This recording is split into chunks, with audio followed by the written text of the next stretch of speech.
small sample size theater, right? Everybody's played 3, 4 games. But you know how the internet works today, right? 24-hour news cycle, we can't help but overreact even if we don't have enough information, right? Everybody's played 3 or 4 games now and some surprise starts for teams, maybe some players, right? But I think we should start with the Lakers. Admit it, you're watching them. I'm watching them. You're watching them. We're all watching them. Can't turn away. Must see TV. You know, I don't think anybody can say they're surprised at the start of this, right? And we're all waiting on the trade. Rob Pelinka is trying to exercise some sort of leverage by saying, well, 20, 25 games, we got to see what we have. Nah, bro, we know what you have. You know what you have, and it's just getting uglier and uglier by the game to the point where they're going to have to pull the trigger soon, right? They're going to have to pull the trigger soon. You've heard the much rumored Indiana deal.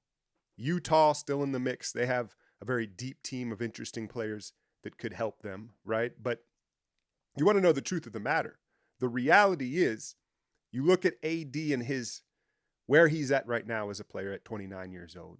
LeBron, you already see the commercials versus Father Time, right? They should really be looking to tear it down. Now, I'm not saying it's going to happen, right? But, what are they going to bring in to become good enough? Or maybe just being, being a playoff team is good enough right now. It's just a strange situation. But I tell you, if I'm the Lakers, I call Cleveland and I say, hey, Donovan Mitchell and some picks. We'll send you Bron. Now I know Bron he doesn't have a no trade clause, but you send him home. I'd make a phone call. If you're clear, I don't know. What about AD? Call Chicago.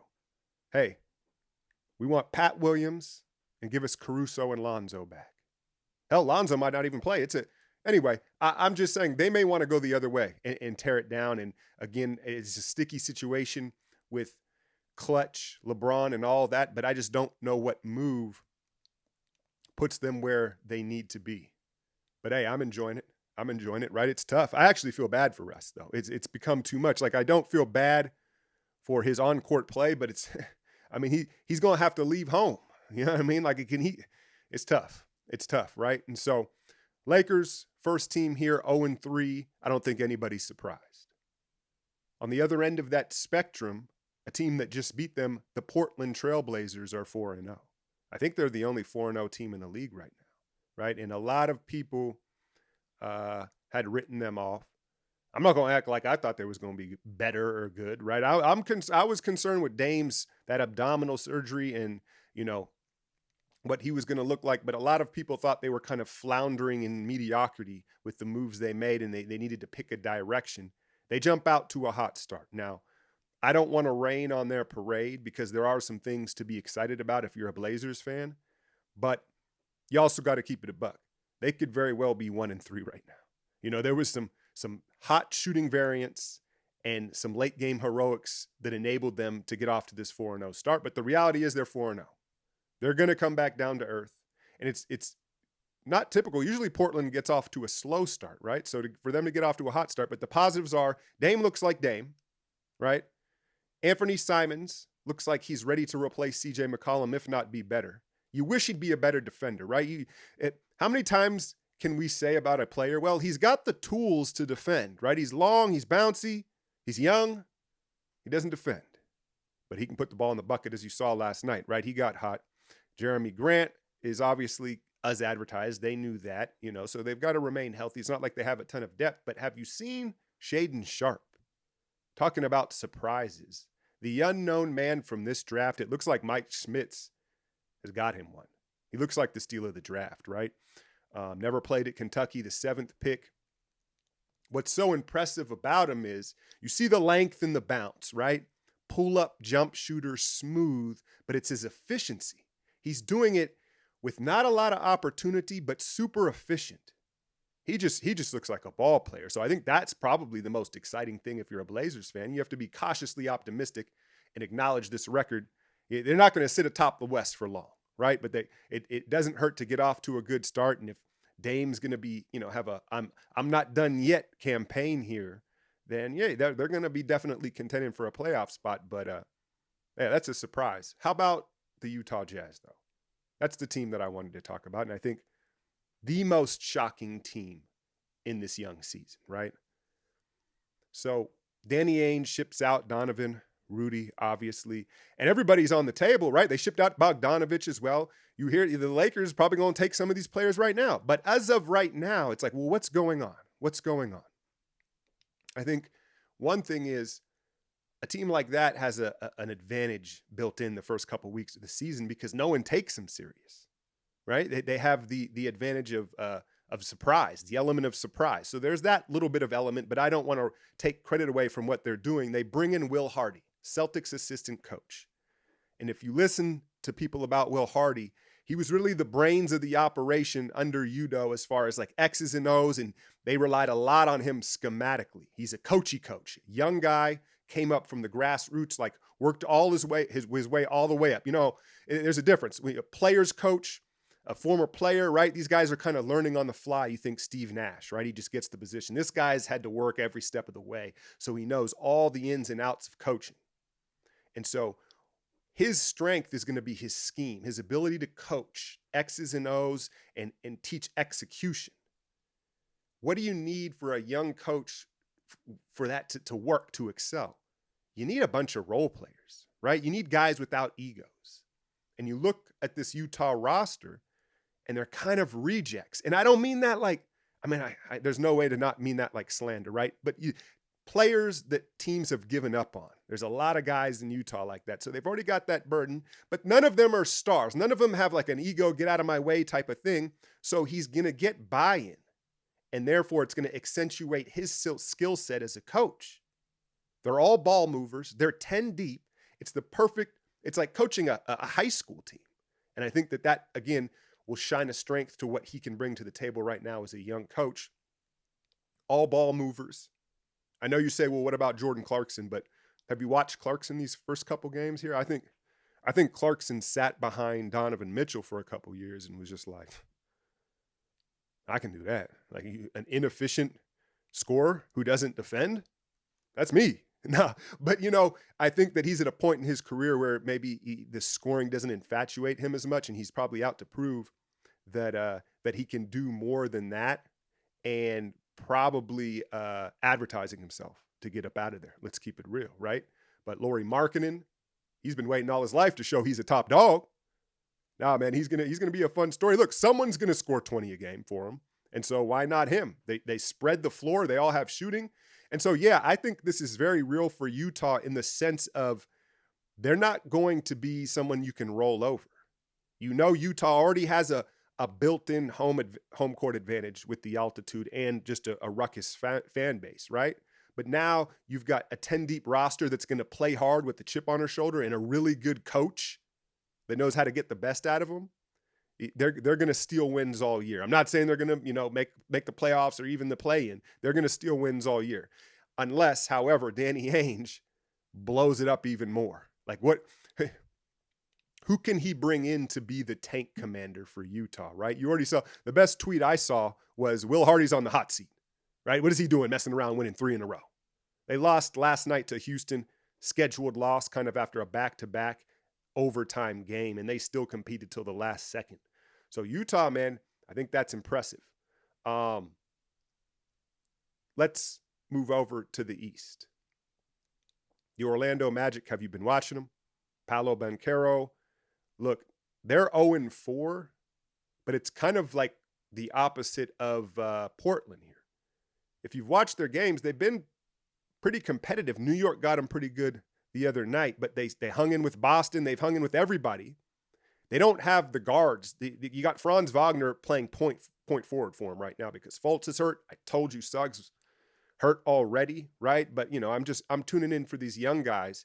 I think that they're better than what that record shows. I think that if they're not going to be healthy, Isaac's still not playing, you know what I'm saying? But if they can get these guys back in time, I think that they have the potential to climb into the play-in. They have that much talent. I like the fit and all that. You see Bol Bol out there? I love seeing Bol Bol get it.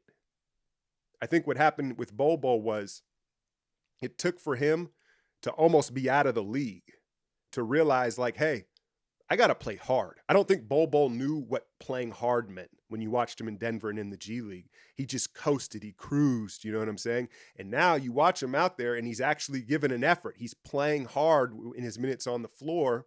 And you can see now, I mean, look, if he can stay healthy, he's a contributing, interesting, intriguing player. Contests shots, is a rim protector, and you already knew he could get buckets. Again, it was the effort level, I think, that was a problem with him early in his career. And if they're going to get that out of him, there's just so many young pieces in Orlando. I think the question is, how long does it take for Banchero for it to be his team, right? Because Franz Wagner, coming off the Eurobasket, is very confident, point forward. He's shooting too much, right? He definitely has that hard jump stop down where he hard jump stops and then fades back. Not sure how efficient how many times do you want him to take that a game?